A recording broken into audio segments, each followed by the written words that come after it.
শ্রীলঙ্কার মাটিতে প্রথম টেস্ট হারার কারণ হিসাবে Mushfiqur Rahim middle order ব্যাটসম্যানদেরকে দুষলেন। Mushfiqur Rahim Bangladesh test দলের অধিনায়ক। তিনি ম্যাচ শেষে এক সংবাদ সম্মেলনে বলেন, আমাদের ওপেনিং জুটিটা খুব ভালোই হয়েছিল। তামিম এবং সৌম্য ভালোই করছিল, কিন্তু সৌম্য আউট হওয়ার পরে উইকেটের পতন শুরু হয়।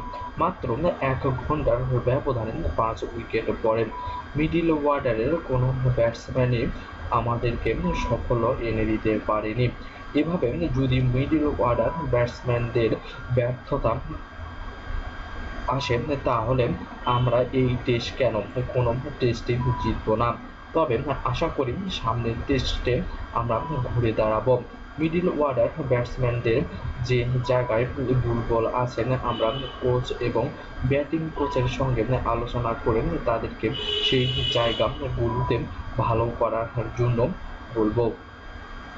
মুমিনুল সম্পর্কে মুশফিকুর রহিমকে প্রশ্ন করা হলে মুশফিকুর রহিম বললেন, দেখুন, ক্রিকেট খেলা তো আর আসলেই এটা নিজে ইচ্ছা করলেই সবকিছু হয় না।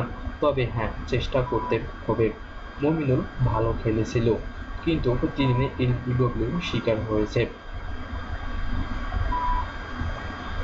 মুশফিকুর রহিম আরও বলেন, আমাদের বোলারেরা তেমন সুবিধা করতে পারেনি, একমাত্র মিরাজ ছাড়া। আসলেই এটি ব্যাটিং পিচ হওয়ার কারণে বোলাররা কোনো সুবিধা করতে পারেনি। দ্বিতীয় ইনিংসে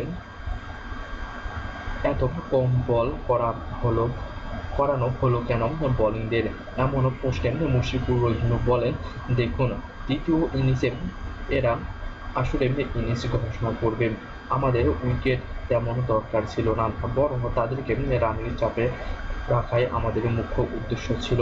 তারপরও মুস্তাফিজুরের হালকা চোট আমাদেরকে ভাবিয়েছিলেন এবং সুভাশিসের বলে তেমন একটা ভেরিয়েশন ছিল না। আশা করি আমরা সামনের টেস্টে এই বিষয়গুলোর দিকে নজর দিব।